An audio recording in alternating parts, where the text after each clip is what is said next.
Gente, continuando aqui o mesmo vídeo, o mesmo estudo da parte 6, eu queria só explicar uma coisa aqui que talvez para mim fica na minha mente, porque eu já sei, mas como eu vivo falando que eu tenho dificuldade de explicar, eu acho que eu nem cheguei a falar isso. Quando Jesus falou dessas cidades aqui, as impenitentes, que eu até troquei, ó, para que as que não se arrependem, ele não estava querendo dizer só dessas aqui, tá? Dessa região aqui.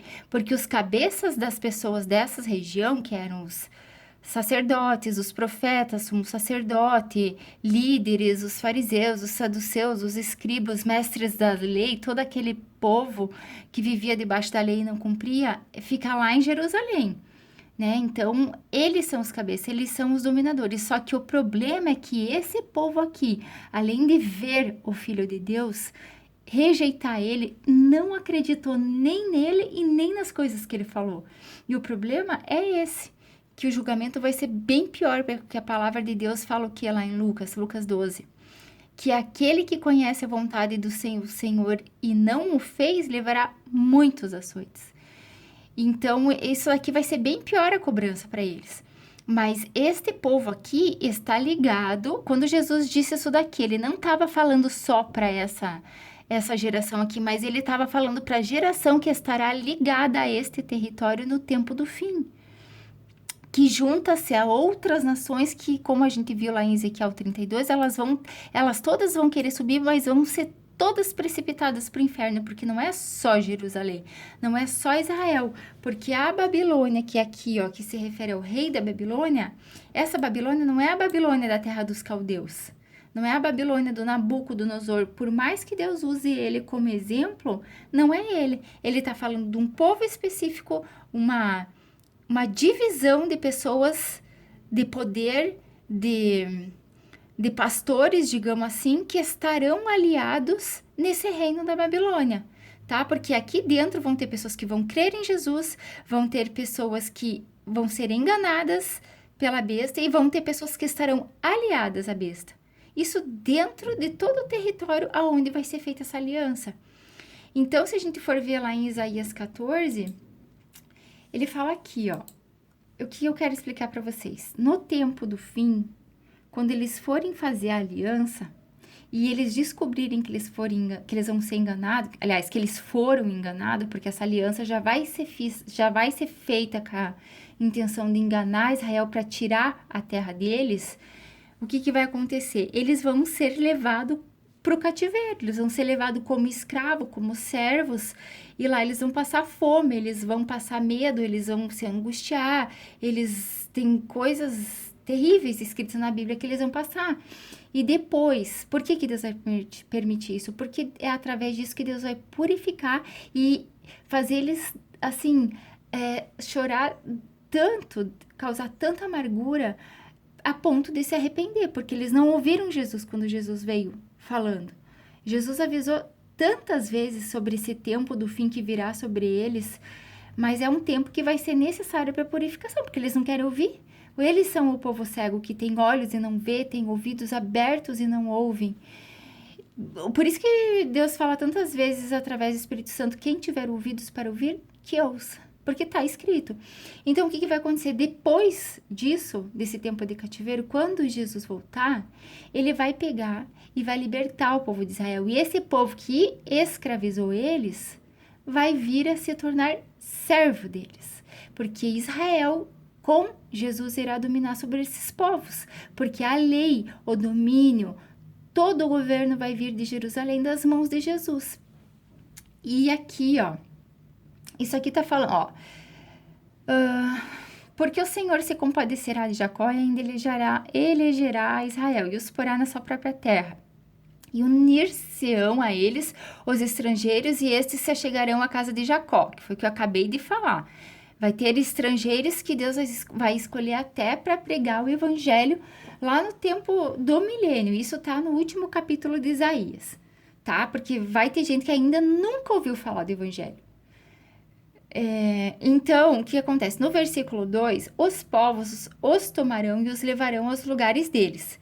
E a casa de Israel possuirá esses povos por servos e servas na terra do Senhor.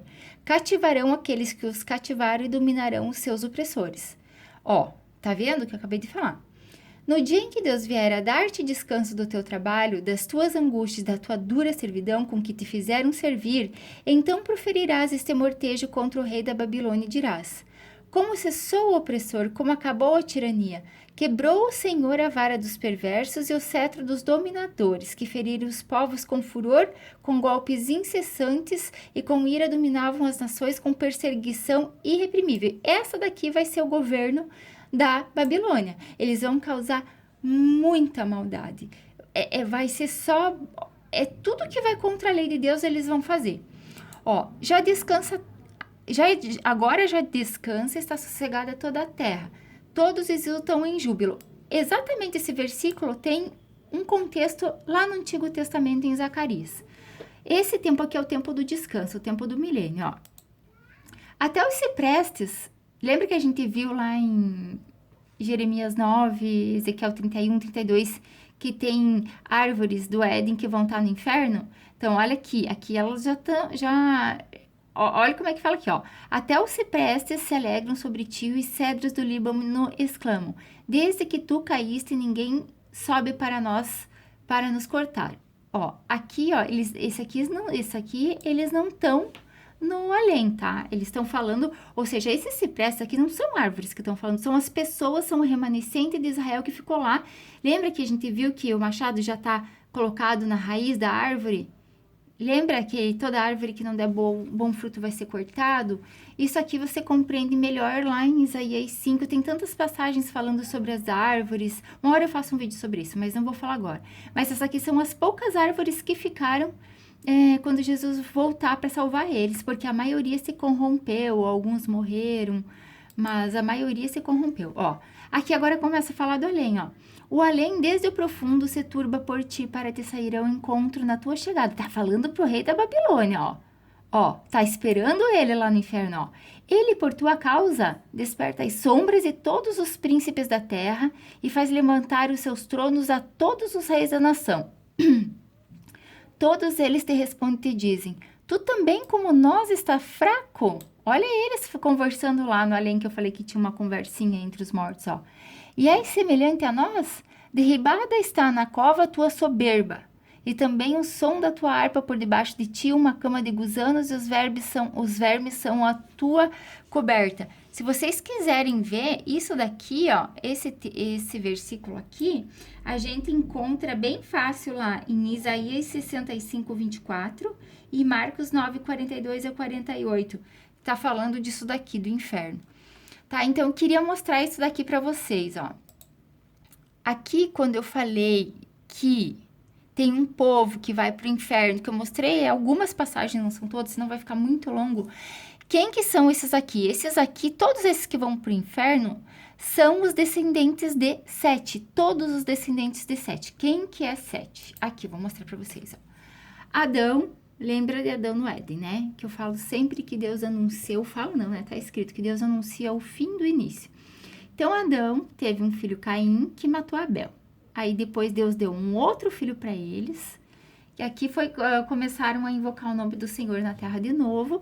E Adão e Eva, eles deixaram lá como Sete feitos à imagem e semelhança deles, tá? Então, o que acontece? Quando veio o dilúvio, o único que salvou da linhagem de Sete foi Noé, porque todos os outros morreram. Caim, todos os outros da linhagem de Sete. Só que quando Noé entrou na arca, ele entrou com a mulher dele, com os 3 filhos e as mulheres dos filhos. E eles repovoaram o Oriente. A arca parou no Monte Ararat, que é lá na Turquia. E aqui, ó, em Sem, Cã e Jafé, os filhos de Noé, se dá toda a descendência que vai estar aliada no tempo do fim, no reino da besta. E o que acontece? Esse Sete aqui, ó, desse Sete aqui vem Abraão, que daí tem o filho Ismael com com Agar, e Isaac com Sara. Aí ele tem mais filhos com Quetura. que dá mais alguns povos que vão vir contra Israel também. Aí, esse Isaac ali, que é o descendente de Abraão, que é nele que é cumprida a promessa de Deus sobre a terra prometida, que a gente já vai entrar naquilo ali, ele tem 2 filhos, Esaú e Jacó. E daí de Jacó aqui, ó, essa árvore genealógica que eu copiei, colei na internet, aqui mostra a descendência de Jacó, os filhos deles que deram a origem às 12 tribos. Dessas 12 tribos, que era toda a casa de Israel, aconteceu uma divisão de reino. 10 das tribos, essas tribos aqui viraram casa de Israel, e Benjamim e Judá e Benjamim, eles completaram a casa de Judá, o reino de Judá. Só que o que acontece? A casa de Israel caiu por causa dos pecados deles. A Assíria levou eles em cativeiro e eles nunca mais voltaram a ser nação. Só que Judá é a descendência que foi vindo de geração em geração até esse tempo aqui de Jesus, quando falou, e é a mesma geração que está lá em Israel hoje. Então, da onde que eles partiram, essa geração? Daqui de Sete. Mas por que eu estou falando de Sete? Porque o falso profeta Balaão recebeu uma profecia de Deus falando da estrela de Jacó. E olha o que ele fala, ó. Vê-lo-ei, mas não agora. É Números 24, 17. Contemplá-lo-ei, mas não de perto. Uma estrela procederá de Jacó, de Israel subirá um cetro que ferirá as têmporas de Moabe e destruirá todos os filhos de Sete. Por que eu quis falar isso daqui para vocês? Para mostrar que, por mais que aqui essa região não aceitou Jesus, que Jesus esteve com eles, Jesus explicou a lei para eles, Jesus mostrou tudo que ia ser feito, tudo que estava profetizado para essa região, ele avisou tudo e eles não quiseram ouvir, por mais que era nessa região que Jesus apontou que vão para o inferno, os cabeças deles não estavam aqui, eles estavam lá em Jerusalém, que eram os sacerdotes, os profetas, os fariseus, os escribas, todo aquele povo que estava lá. E esses cabeças, esses líderes que vão governar, que ainda, estão lá na época de hoje, por mais que eles não tenham mais o templo, mas eles ainda se reúnem em sinagoga, estão esperando a vinda do Messias, aquele que vai dar a terra prometida para eles, aquele que vai reinar como rei sobre eles, eles estão esperando. Então, o que acontece? Deus vai dar esse rei para eles. Mas o que eu quero que vocês compreendam aqui comigo?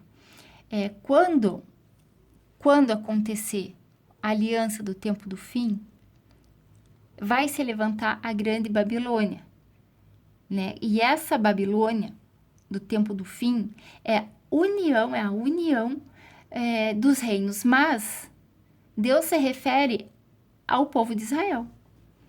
Por mais que seja a Babilônia, que há uma confusão e a união de reinos e nações, eles têm um propósito. Eles querem uma coisa só.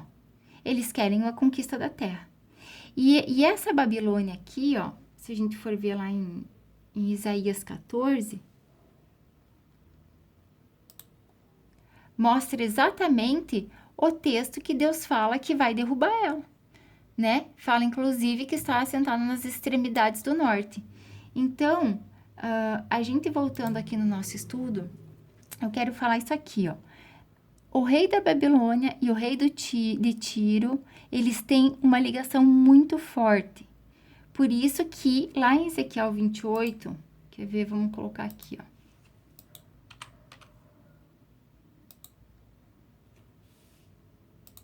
Não foi à toa que Deus deixou isso daqui escrito. Olha quantos detalhes tem aqui, ó. Veio a minha palavra do Senhor dizendo: Filho do homem, diz ao príncipe de Tiro, assim diz o Senhor, visto que eleva o seu coração e dizes, eu sou Deus sobre a cadeira de Deus, me assento no coração dos mares, e não passa de homem e não és Deus, ainda que estima no teu coração como se fora o coração de Deus. Sim, és mais sábio que Daniel? Lembra que eu falei no vídeo anterior sobre sabedoria? Não há segredo algum que te possa esconder. Pela tua sabedoria e pelo teu entendimento alcançaste o teu poder e adquiriste ouro e prata nos teus tesouros. Lembra que eu também falei de riqueza? pela extensão da tua sabedoria no teu comércio, aumentaste as tuas riquezas, e por causa delas se eleva o teu coração. Assim diz o Senhor Deus, visto que estimas no seu coração, como se for o coração de Deus, eis que eu trarei sobre ti os mais terríveis estrangeiros entre as nações, os quais desembainharão a espada contra a formosura da tua sabedoria e mancharão o teu resplendor. Eles te farão descer a cova e morrerás a morte dos transpassados no coração dos mares. Olha só, viu que eu falei que tem ligação isso? E esses povos, eles vão todos descer para o inferno, porque eles vão se exaltar e querer subir acima de Deus. Por isso que ele fala da Babilônia, uma confusão, como foi lá na Torre de Babel, tá? Então, se a gente for ver aqui, ó, dirás ainda naquele dia que te matar, eu sou Deus? Pois não passa de homem, não és Deus, no poder do que te transpassa. Da morte de incircuncisos morrerá por intermédio de estrangeiros, porque eu falei, diz o Senhor. Mas Tiro não é estrangeiro? Por que ele vai morrer por intermédio de estrangeiro? Ó, tem um monte de coisinha, um monte de detalhe, uma palavra aqui, uma palavra ali, eu tô querendo despertar isso aqui no canal. Como eu sempre falo aqui, o maná escondido, as palavras, elas, ao mesmo tempo que elas estão escritas, elas estão reveladas. Gente que não consegue se atentar para isso, e eu gostaria de chamar atenção, né? Então, aqui, ó. Esse aqui é mais um capítulo que o pessoal liga a Satanás. Por mais que Satanás esteja por trás do rei da Babilônia, o rei de Tiro, não é de Satanás que Deus está falando aqui, tá? Ó, veio a mim a palavra do Senhor dizendo, filho do homem, levanta uma lamentação contra o rei do Tiro e diz-lhe, assim diz o Senhor Deus, tu és o sinete da perfeição, cheio de sabedoria e formosura. Estavas no Éden. Todo mundo fala, a serpente está no Éden, mas não é a serpente. Ó, estavas no Éden, jardim de Deus, de todas as pedras preciosas te cobrias, o sárdio, o topázio, essas pedras, algumas delas estavam na veste do sumo sacerdote, tá? Daí ele fala assim, ó, tu eras querubim da guarda ungido e te estabeleci, permanecias no monte santo de Deus, no brilho da pedra andava. Perfeito eras nos teus caminhos desde que o dia que foste criado até que se achou iniquidade em ti. Agora, olha como que ele começa a falar, ó. Na multiplicação do teu comércio se encheu o teu interior de violência e pecaste. Ó, na multiplicação do teu comércio, a Babilônia vai ter um comércio ilegal. Eles vão fazer muita coisa errada. Eles vão enganar, eles vão torcer o direito. Tudo que Deus escreve na lei, que é para olhar para o pobre, para a viúva, para o órfão, eles não vão olhar, eles não vão querer praticar esse tipo de lei, porque eles querem tudo para eles. Eles querem crescer, eles querem poder, eles querem se elevar acima de todo mundo. Ele fala aqui, ó, elevou-se o teu coração por causa da tua formosura, corrompeste a tua sabedoria por causa do teu resplendor. Ó, resplendor, ele brilha. O que é esse resplendor? O que quer dizer isso daqui? A gente já viu sobre isso. Ó, lancei-te por terra, lancei-te, foi Deus que lançou por terra, diante dos reis te pus, para que te contemplem. Isso aqui tá ligado à Babilônia. Pode ver lá em Apocalipse 18, ó. Pela multidão das tuas iniquidades, pela injustiça do teu comércio, profanaste os teus santuários. Lembra lá eu não sei, eu falo lembra, mas às vezes você não leu lá em Daniel 9, que fala das 70 semanas, que vai ser profanado o santuário. Pois eu fiz sair no meio de ti um fogo, que eu já expliquei isso no vídeo anterior. Dentro dessa aliança vai subir esse fogo, que eu não vou falar agora, que te consumiu e te reduziu às cinzas sobre a terra. Aos olhos de todos os que te contemplam, todos os que te conhecem entre os povos estarão espantados de ti a ser objeto de espanto e jamais subsistirá. Olha quantas palavras tem aqui, ó, de encostar o cursor, né? Mas aqui é muito forte esses textos aqui, e eles estão ligados a essas cidades aqui, ó, impenitentes que não se arrependem. Então, a gente fazendo essa ligação sobre as árvores que não dão fruto, elas vão ser cortadas e lançadas no fogo, eu dei uma entrada aqui no rei da Babilônia e no rei de Tiro, mas já dá para entender Deus mesmo deixa apontado de forma clara na palavra que tem a ver com Israel. Agora, se a gente for pegar, aqui eu coloquei, a conquista da Terra Prometida. A gente vai lembrar diretamente a Abraão, né? Então, eu peguei um mapa aqui de Abraão. Quando Deus falou para eles que era para ir para um lugar onde Deus ia dar uma terra que manava leite e mel, né? Mas antes ele falou para Abraão sair da terra dele e da parentela, né? Então, ele saiu ali de Ur dos Caldeus, na Babilônia, passou todo o rio Eufrates e foi parar lá em Padã Arã, em Arã. Esse território aqui, ele tá na Síria, tá? Aí depois só que ele desceu para Canaã. Aqui é a Terra Prometida. Para quem não sabe, é aquele... Deixa eu ver se eu tô com um mapa aberto ainda. Ó, aqui eu tô com esse mapa aqui, ó, peguei do mapa do Google, né? Então, esse território é território atual, ó. Aqui, ó, olha Israel aqui, ó. Aqui é todo Israel. Só que aqui, ó, tem o muro da Cisjordânia, que é exatamente onde tem a Jerusalém. E esse território aqui é o território onde dá mais briga com os palestinos. Então, eles ainda não estão com a terra prometida deles. Por isso que eles querem que o Messias venha, para que eles dominem sobre... E não é só isso daqui. Ele se estende para lá. Ele vai desde o Egito, sobe até lá em Tiro e vai para lá, até o grande rio Eufrates. Aí, voltando aqui para o nosso estudo, eu coloquei aqui o quadro das promessas. Eu quero falar de uma forma bem resumida. Primeiro, Deus falou para Noé que ele não ia mais destruir a terra com um dilúvio, né? Ele fez uma promessa para Noé. Aí, quando aconteceu toda a descendência lá, que conforme eu já expliquei, chegando aqui nas 12 tribos, aí Deus se manifestou para Abraão. Ó, eu separei aqui os versículos. Ai, tomara que dê para ler. Mas, ó, Gênesis 12:1, mandou ele falou que ia fazer dele uma grande nação. Abençoarei os que te abençoam e amaldiçoarei os que te amaldiçoam. Em ti serão benditas todas as famílias da terra, porque Deus já representava a fé em Abraão. Ele fala que a descendência será como o pó da terra que não se pode contar.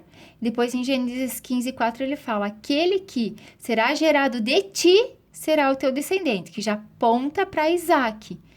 Que isso aqui, ó, ele tá lá em Gálatas 3. Pode ler Gálatas 3 e Gálatas 4. Daí ele fala aqui também, ó, das estrelas do céu, tá? Que vão ser muitas. Daí depois ele estende essa promessa para Isaac, falando ali, ó, Gênesis 26:2. Apareceu-lhe o Senhor e disse: a ti e a toda a tua descendência darei esta terra, conforme o juramento que fiz a seu pai Abraão.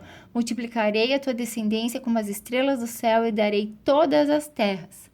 Aí o que acontece? Depois ele estende para Jacó. Jacó, ele usurpou a bênção de Esaú, que era o primogênito, e ainda roubou a primogenitura dele. Por que que ele roubou? Porque, aí eu não vou explicar agora, mas Jacó comprou a primogenitura de Esaú por um prato de lentilha. Mas eu não vou falar disso agora, vai ficar muito longo. Aí, em Gênesis 28:3... Deus Todo-Poderoso te faça fecundo e te multiplique para que venha a ser uma multidão de povos. E daí no versículo 13 fala assim, ó: eu sou o Deus de Abraão, de Isaque. A terra que agora estás te darei a ti e a tua descendência. E a tua descendência será como o pó da terra, estender-se-á para o oriente, para o ocidente, para o norte e para o sul. Em ti e na sua descendência serão abençoadas todas as famílias da terra. Foi naquele sonho que ele teve da escada lá, que os anjos de Deus subiam e desciam. Também não vou falar disso agora. Aí, o que eu quero falar para vocês?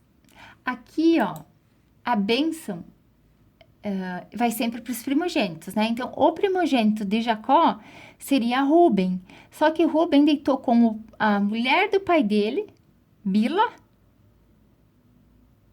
E o que aconteceu? Ele perdeu a primogenitura, então passou para José. Só que quando Jacó se encontrou com José no Egito, ele tomou Manassés e Efraim como primogênito, como filhos dele, tá? Como filhos dele, de Jacó.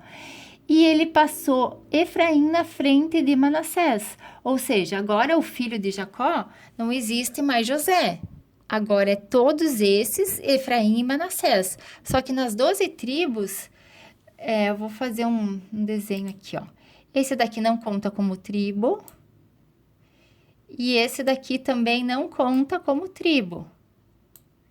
Então, houve uma divisão das 12 tribos com os filhos de Jacó. Na divisão da terra prometida, na tomada de posse. Que aqui, ó, aqui é a divisão das 12 tribos, tá? Você pode pesquisar isso e salvar uma imagem para ti bem legal. Só que quando Deus ia levar o povo para essa terra, já tinha inimigos nessa terra. Aí eu já tô pulando lá para Êxodo, tá? Quando o povo foi liberto do Egito. Por que que eu tô explicando isso agora? Porque antes de Deus colocar eles aí nessa região, Deus se manifestou para Moisés e disse que ia mandar o anjo dele na frente. E esse anjo já era Jesus, gente. O Senhor dos Exércitos já era Jesus. Ele já vinha na frente do povo. Por isso que eu dei toda essa volta aqui. Por isso que eu falei desse território aqui. E por isso também que eu falei desta geração aqui. Porque, pelas profecias, esse Efraim aqui, que virou primogênito no lugar de Ruben, é a descendência que Deus tira do Egito e que vai apontar para o tempo do fim. Efraim. Esse Efraim aqui. Até vou escrever aqui, ó, para vocês não se esquecer, ó. Aqui vocês podem... Deixa eu colocar aqui, ó. Você pode ir lá, ó, ler em... Jeremias 31, 9. Você também pode ver o Salmo 78. Pode ver também Oséias 11, do 1 até o 4. Então, esse Efraim aqui, vou repetir, esse Efraim é a geração do tempo do fim.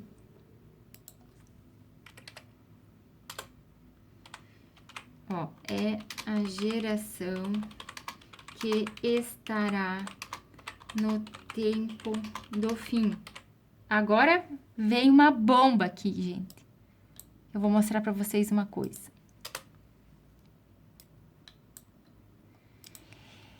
Por que que é essa geração que vai estar no tempo do fim?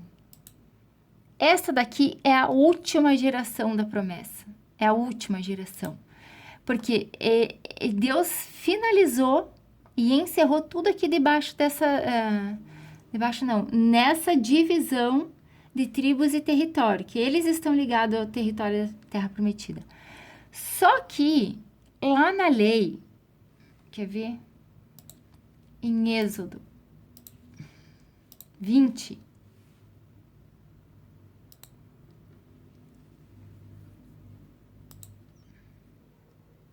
quero mostrar aqui. Quando ele dá os 10 mandamentos para Moisés, ele fala assim, ó: não terás outros deuses diante de mim. Não farás para ti imagem de escultura, nem semelhança alguma no que há nos céus, acima dos céus, nem embaixo da terra, nem nas águas debaixo da terra. Não as adorarás, nem lhes dará culto, porque eu sou o Senhor teu Deus, Deus zeloso, que visita a iniquidade dos pais nos filhos, até a terceira e a quarta geração daqueles que me aborrecem. Então, se a gente pegar essa parte aqui, ó, exatamente isso daqui, ó. Qual que é a geração que Jesus disse que não ia passar sem que tudo se cumprisse? É a quarta geração. É essa geração aqui que vai fazer a imagem. É essa geração que vai estar na apostasia que o apóstolo Paulo falou. Que é nada mais, nada menos que a representação desse povo aqui, ó. E Efraim, ele ficava no reino do norte. Que quando aconteceu a divisão dos reinos, a casa de Israel teve como líder um homem da tribo de Efraim. Então, mas não é só por isso. O que eu quero mostrar para vocês, que em Apocalipse, Efraim não é arrebatado. Efraim não recebe a marca na fronte. Efraim e Dan. Dan nem vou falar agora, porque senão vai ficar muito longo. Mas Efraim são esses aqui. Esses aqui são os judeus no tempo do fim. É essa daqui, tá? Então, por isso que eu quis mostrar sobre esse pessoalzinho aqui, sobre os filhos de Sete, que para lá na quarta geração, tá? Então, aqui, ó, para conquistar esse território aqui, Deus precisava tirar os inimigos da terra. E agora que eu vou entrar na palavra de Jesus, o que Deus falou em relação ao anjo do Senhor, para depois a gente continuar o estudo e pegar as palavras de Jesus, do que ele falou dele e alguns atos que ele fez, porque agora vai ser só profecia, gente. E mais uma vez, se ficar alguma coisa que vocês não compreenderam, pode deixar comentário, qualquer coisa, deixa o número do WhatsApp que eu chamo, eu entro em contato, não sei, tá? Porque às vezes eu não expliquei tudo com detalhe. Como eu já li muitos textos, eu tenho mais ou menos na mente tudo meio interligado, talvez eu esteja falando de uma forma muito rápida e não deu para entender. Então, deixa o comentário aí, tá? Agora vou ter que fazer mais um vídeo.